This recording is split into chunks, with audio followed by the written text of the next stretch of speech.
சென்னையிலிருந்து கோவி அழைத்திருக்கிறார். வணக்கம். வணக்கம். உங்க கேள்வி என்ன? ஹலோ சார், வணக்கம் சார். வணக்கம். உங்க கேள்வி கேளுங்க சார். சார், என்னுடைய டாக்டர் வந்து 10th முடிச்சிருக்காங்க சார். இப்போ நான் ஆக்சுவலி வந்து ஐஐடி ஜேஇ மெயின் இதுக்காக ப்ரிப்பேர் பண்ணிட்டு இருக்கோம். ஸோ இப்போ வந்து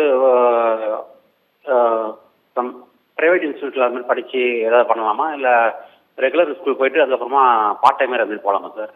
சரிங்க, நல்ல நல்ல கேள்வி கேட்டிருக்கீங்க. அதாவது தன்னுடைய குழந்தைக்காக இப்பொழுதே திட்டமிடுகிறார் அடுத்த இலக்கை நோக்கி. சொல்லுங்கள் சார், நீங்கள் வழிகாட்டலாம் சார். அதுக்கு ஐஐடியை பொறுத்த வரைக்கும் கோச்சிங் தேவைப்படும். ஏன்னா ஜேஇ போடுறப்ப ஜேஇ எக்ஸாம் எழுதுறதுக்கு கோச்சிங் வந்து ஒரு இன்றியமையாததாக ஆகிட்டு இருக்கு இன்றைக்கி இருக்கிற நிலமையில. நீங்கள் அந்த கோச்சிங் இல்லாமல் அதுக்கேற்ற அளவுக்கு ப்ராக்டிஸ் இல்லாமல் நீங்கள் போனீங்கன்னா, கோச்சிங் கிளாஸுங்கிறது வேறு எதுவும் கிடையாது. உங்களுக்கு ப்ராக்டிஸ் திரும்ப திரும்ப அதே மாதிரி ப்ராப்ளம் சால்வ் பண்ண வச்சு ப்ராக்டிஸ் கொடுப்பாங்க. அது மூலமாக உங்களுக்கு வந்து அந்த என்ட்ரன்ஸ் எக்ஸாம் ஃபேஸ் பண்ணுறதுக்கான ஒரு பயமோ தயக்கமோ இல்லாமல் போகும். அதுதான் அவங்களோட மெயின் இது. நீங்கள் ஆனால் வந்து ஸ்கூலில் படிக்கிறதுங்கிறது வந்து உங்களோட பேசிக் அண்டர்ஸ்டாண்டிங், ஃபண்டமெண்டல் அண்டர்ஸ்டாண்டிங், அந்த புரிதலுக்கு வந்து ரொம்பவே முக்கியமானது. அதனால் நீங்கள் அதை விட்டுட்டு ஸ்கூலுக்கு போகாமல் வெறும் கோச்சிங் கிளாஸில் மட்டும் போய் படிக்கிறதுங்கிறது ஒரு நல்ல தீர்வு ஆகாது. ஏன்னா ஐஐடியில் அட்மிஷன் கிடச்சிச்சின்னா கூட அங்கே போய் திரும்ப நீங்கள் படிக்கும்போது உங்களுக்கு அந்த பேசிக் கான்செப்ட்ஸ் தெரியணும். அது தெரியலைன்னா அங்கே போய் ஸ்ட்ரகிள் பண்ணுவாங்க. அதனால ஸ்கூலுக்கு கண்டிப்பாக அனுப்புங்க. எப்பவும் போல் ரெகுலர் 11th and 12th படிக்கட்டும். அடிஷ்னல் கோச்சிங்காக நீங்கள் ஜேஇ கோச்சிங் அனுப்புறீங்கன்னா அதை அடிஷ்னலாக பண்ணுங்கள். அதை மட்டுமே ஃபோக்கஸ் பண்ணிவிட்டு ஒரு ஃபண்டமெண்டல் நாலேஜில் கோட்டை விட்டுட்டோம்னா நாளைக்கு பின்னாடி அது பெரிய சிக்கலில் போய்விடும். நிச்சயம் அவருக்கு புரிந்திருக்கும் என்று நினைக்கிறேன். அடுத்ததாக செங்கல்பட்டிலிருந்து ஒரு அழைப்பாளர் வந்திருக்கிறார். இவர் தான் நம்முடைய இந்திய நிகழ்ச்சியின் கடைசி அழைப்பாளர், சுதா. செங்கல்பட்டு சுதா, சொல்லுங்க உங்க மேடம் கேள்வி. உங்க கேள்வி கேளுங்க மேடம். சார், பாப்பா வந்து 180 கட் ஆஃப் மார்க் எடுத்திருக்காங்க. சரிங்க. பயோமெடிக்கல் கெமிக்கல் இன்ஜினியரிங் பண்ணலாங்களா? 180 பயோமெடிக்கல் எடுத்திருக்காங்க அல்லது chemical engineering, biomedical chemical engineering பண்ணலாமான்னு கேட்குறாங்க சார். பயோமெடிக்கல் கெமிக்கல் ரெண்டுமே வந்து 180ங்கிற கட் ஆஃபுக்கு நல்ல கல்லூரிகளில் கிடைக்க வாய்ப்புகள் உண்டு. ஆனால் பயோமெடிக்கலுங்கிறது வந்து கொஞ்சம் எலக்ட்ரிக்கல் இன்ஜினியரிங் சம்மந்தமானதாக இருக்கும். நீங்கள் ஏதோ பயோங்கிறதுனால நீங்கள் பயாலஜி நிறையா இருக்கும்னு நினச்சிக்கக்கூடாது. பயோமெடிக்கல் இன்ஜினியரிங்கிறதுல நிறையா இன்ஸ்ட்ருமெண்டேஷன், டிவைஸ் டிசைன் அந்த மாதிரி இருக்கும். அதாவது அவங்களோட எலக்ட்ரானிக் டிவைசஸ் சம்மந்தமானதாக இருக்கும். ஆனால் அது பயாலஜிக்கல் சிஸ்டம்ஸ், மெடிக்கல் சிஸ்டம்ஸ்க்கு எது தேவையோ அது சம்மந்தமாக சொல்லிக் கொடுப்பாங்க. அதனால் அந்த ஆர்வம், அந்த ஃபிசிக்ஸில் இருக்கிற ஆர்வம், எலக்ட்ரிக்கலில் இருக்கிற ஆர்வம் இருந்ததுன்னா பயோமெடிக்கல் எடுக்கலாம். இல்லை கொஞ்சம் கெமிஸ்ட்ரி, அதுலேயும் ஸ்பெசிஃபிக்காக ஃபிசிக்கல் கெமிஸ்ட்ரி கான்செப்ட்ஸில் கொஞ்சம் ஆர்வம் இருக்குது, அந்த இண்டஸ்ட்ரி அது சம்மந்தமான இண்டஸ்ட்ரீஸில் ஆர்வம் இருக்குன்னா கெமிக்கல் இன்ஜினியரிங் படிக்கலாம். நான் பேசிக் டிகிரி கெமிக்கல் இன்ஜினியரிங் தான் படித்தேன். அதுக்கப்புறம் நான் பயோடெக்கு மாறிக்கிட்டேன். ஸோ அந்த மாதிரி உங்களுக்கு கெமிக்கல் இன்ஜினியரிங் படிக்கும்போது நிறையாவே ஆப்பர்ச்சுனிட்டிஸ், வேறு டொமைனில் போகிறதுக்கான ஆப்பர்ச்சுனிட்டிஸும் இருக்கும். நிச்சயமாக ஒரு நல்ல சிறப்பான ஒரு வழிகாட்டில் கொடுத்துருக்கீங்க சுதா. செங்கல்பட்டு சுதாக்கு நிச்சயம் புரிந்திருக்கும் என்று நினைக்கிறேன். சார், கிட்டத்தட்ட நிகழ்ச்சி நிறைவுக்கு நோக்கி நாம் வந்திருக்கிறோம். எனவே என்னுடைய கேள்வி ஒன்று முக்கியமான கேள்வி. ஏன்னா நீங்கள் பயோடெக்னாலஜி எடுத்திருக்கீங்கன்னு சொல்லுங்கள், பயோடெக்னாலஜி பேராசிரியர் இருக்கீங்க நீங்கள் அந்த துறையில். இந்த பயோடெக்னாலஜி குறித்து நிறைய குழப்பங்கள் இருக்குது சார். பயோடெக்னாலஜி படித்தா வேலை வாய்ப்பு இருக்குமா, அது குறுகிய வேலை வாய்ப்பா? அதே போன்று பயோடெக்னாலஜி பார்த்திங்கன்னா பிஎஸ்சி பயோடெக்னாலஜின்னு ஒன்று இருக்குது, பிஇ பயோடெக்னாலஜி இருக்குது, பிடெக் பயோடெக்னாலஜி இருக்குது. எதை எடுத்தால் வேலைவாய்ப்பு அதிகம், எதுக்கு எப்படி இருக்கும்? ஏன்னா பயோடெக்னாலஜி குறித்து ஒரு தெளிவான விளக்கம் நிறைய பேருக்கு சரியாக கொடுக்க மாட்டேன்றாங்க. அதனால் நீங்கள் அந்த துறையை சேர்ந்த பேராசிரியர் இருப்பதால் நீங்கள் தான் சரியான நபர். நீங்களே சொல்லுங்கள் சார். பயோடெக்னாலஜிங்கிறது வந்து ஒரு நிறையாவே ஒரு ஆப்பர்ச்சுனிட்டிஸ் இருக்கிறது ஒரு ஃபீல்டு. ஆப்பர்ச்சுனிட்டிஸ் ஆனால் இண்டஸ்ட்ரி ஆப்பர்ச்சுனிட்டிஸ், அது உடனே வேலை வாய்ப்புனா அது குறைவாக தான் இருக்கும். நீங்கள் பிடெக் முடித்த உடனே இண்டஸ்ட்ரி வேலைகள்னு நிறையா இருக்காது. ஏன்னா பயோடெக்னாலஜி சம்மந்தமான வேலைகளுக்கு நிறைய hands on skills, lab skills நிறையா வளர்த்துக்கணும். அது வளர்த்துக்கிறதுக்கு வெறும் பேச்சுலர்ஸ் டிகிரி பத்தாது. நிறையா சமயம் ரிசர்ச் ஓரியன்ட் டிகிரிஸ் பண்ண வேண்டியிருக்கும். நீங்கள் அதுக்கப்புறம் மாஸ்டர்ஸ் பண்ண வேண்டியிருக்கும், பிஹெச்டி பண்ண வேண்டியிருக்கும். ஸோ அந்த மாதிரி ஆராய்ச்சியில், ரிசர்ச்சில் ஆர்வம் இருக்கிறவங்க பயோடெக்னாலஜி எடுத்து படிக்கலாம். ஆனால் நீங்கள் லாங் டேர்மில் படிக்கிறதுக்கான ஒரு மனநிலையோடு இருக்கணும். நீங்கள் 4 வருஷம் முடிஞ்ச உடனே எனக்கு 1 லட்ச ரூபாய்க்கு வேலை வேணும் அப்படிங்கிற மென்டாலிட்டியில் பயோடெக் எடுத்திங்கன்னா அந்த ஃபீல்டில் அந்த மாதிரியான ஜாப்ஸ் இருக்காது. ஏன்னா அந்த இண்டஸ்ட்ரியை பொறுத்த வரைக்கும் நிறையாவே கேபிட்டல் இன்டென்சிவ். அதாவது அவங்க வந்து நிறைய இன்வெஸ்ட்மெண்ட்ஸ் வந்து அங்கே இருக்கிற எக்யூப்மெண்ட்டுக்கும் ஃபெசிலிட்டிஸ்க்கும் பண்ண வேண்டியிருக்கிறதுனால புதுசாக வேலைக்கு வர ஃப்ரெஷர்ஸுக்கு கொடுக்குற சம்பளம்ங்கிறது வந்து கொஞ்சம் குறைவாக தான் இருக்கும்.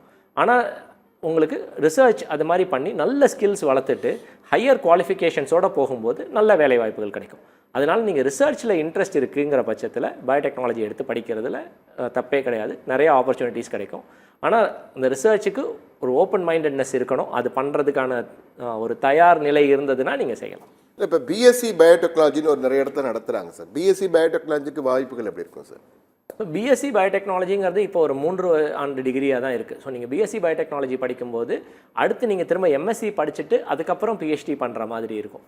நீங்கள் 3 வருஷ டிகிரியை மட்டும் வச்சுட்டு அட்லீஸ்ட் இந்தியாவில் இல்லை வெளிநாடுகள்லேயும் நிறையா நாடுகளில் வந்து நீங்கள் 3 வருஷ டிகிரி வச்சுட்டு இமீடியட்டாக ஹையர் எஜுகேஷன் போக முடியாது. நீங்கள் திரும்ப அந்த 2 இயர் எம்எஸ்சி பண்ண வேண்டியிருக்கும். அதனால் கூடிய மட்டுக்கும் 4 இயர் டிகிரி, பேச்சுலர்ஸ் டிகிரி வந்து நீங்கள் ஹையர் எஜுகேஷன் போகிற மாதிரியான ஒரு ஃபீல்டு எடுக்கிறீங்கன்னா 4 இயர் டிகிரி வந்து ஒரு நல்ல ஆப்பர்ச்சுனிட்டிஸ் கொடுக்கும் உங்களுக்கு. நீங்கள் 3 இயர் டிகிரி படிக்கும்போது இன்னும் 2 வருஷம் நீங்கள் எம்எஸ்சி படிச்சுட்டு அதுக்கப்புறம் தான் நீங்கள் ரிசர்ச்குள்ளே போக முடியும். ஸோ நீங்கள் அதுக்கு பதில் உங்களுக்கு முடியும்னா பிஇஓ பிடெக்கோ படிச்சிங்கன்னா 4 வருஷ டிகிரி, அது முடிஞ்ச உடனே நீங்கள் ரிசர்ச் ஓரியன்ட் டிகிரிஸ்குள்ளே போயிடலாம். இப்போ இந்த ரிசர்ச் ஓரியன்ட் ஆராய்ச்சி படிப்புகள் படித்தாதான் இல்லை வேலை வாய்ப்பா, இல்லை பிஎஸ்சி பிடெக் படித்தாலே வேலை வாய்ப்பு கிடைக்க இருக்கா? பிஎஸ்சி பிடெக் படித்தாலும் வேலை வாய்ப்புகள் உண்டு, ஆனால் நம்பர் ஆஃப் ஜாப்ஸ் கம்மியாக இருக்கும். உங்களுக்கு இப்போ கம்ப்யூட்டர் சயின்ஸில் ப்ரோக்ராமிங்கில் இருக்கிற மாதிரி நிறையா வேலை வாய்ப்புகள் இருக்காது. ஆனால் இதில் வந்து வேலை வாய்ப்புகள் இருக்கும். அண்ட் அது வந்து ஒரு ஸ்பெசிஃபிக் கம்பெனிஸில் இருக்கும். ஸோ நீங்கள் நல்ல காலேஜில் நல்ல ட்ரைனிங்கோடு படிக்கணும். ஸோ நீங்கள் பிஎஸ்சியோ இல்லை பிடெக்கோ படிக்கும்போதே சம்மரில் ப்ராஜெக்ட் பண்ணுங்கள், இன்டர்ன்ஷிப்ஸ் பண்ணுங்கள், அந்த மாதிரியெல்லாம் பண்ணி உங்களோட ஸ்கில்ஸை வளர்த்துக்கிட்டிங்கன்னா உங்களுக்கு அதுக்கான ஆப்பர்ச்சுனிட்டிஸ் இருக்கும். அது இல்லாமல் வெறும் காலேஜ் டிகிரி மட்டும் படிக்கிறோம் அப்படின்னா அந்த ஏட்டு சுரக்காய் ஆகிடும். அப்புறம் நிச்சயமா சார்.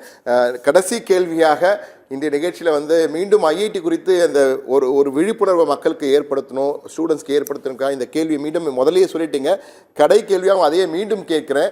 அதாவது இன்ஜினியரிங் படிக்கிறதுக்கு மட்டும் இல்லாமல் ஐஐடி சேர்ந்து படிக்கிறதுக்கு ஒரு வாய்ப்பை ஐஐடி ஏற்படுத்தி கொடுத்துருக்கு. நிறைய பேருக்கு இது குறித்த முழு விழிப்புணர்வு இல்லை.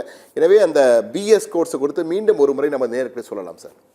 ஐஐடி மெட்ராஸில் ஒரு லார்ஜ் ஸ்கேல் ப்ரோக்ராம், அதாவது பல மாணவர்கள் சேர்ந்து படிக்கணுங்கிற ஒரு எண்ணத்தோடு க்ரியேட் பண்ண ப்ரோக்ராம் தான் இந்த பிஎஸ் ப்ரோக்ராம்ஸ்.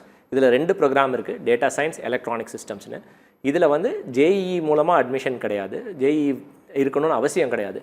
நீங்கள் ஜேஇஇ எழுதாட்டியும் ஒரு குவாலிஃபையர் ப்ராசஸ் இருக்குது. தகுதி தேர்வு முறையில் நாங்களே சொல்லிக் கொடுக்குறோம். நீங்கள் அப்ளை பண்ணிங்கன்னா 4 வாரம் எங்ககிட்ட 4 சப்ஜெக்ட்ஸ் படிக்கணும். அந்த 4 சப்ஜெக்ட்ஸை படித்து முடிக்கும் போது ஒரு பரீட்சை வச்சு அதில் 50% மேலே எடுக்கிறவங்க அந்த ஃபவுண்டேஷன் லெவலில் சேரலாம். அந்த சர்டிஃபிகேட் லெவல்னு சொல்லுவோம் அதை.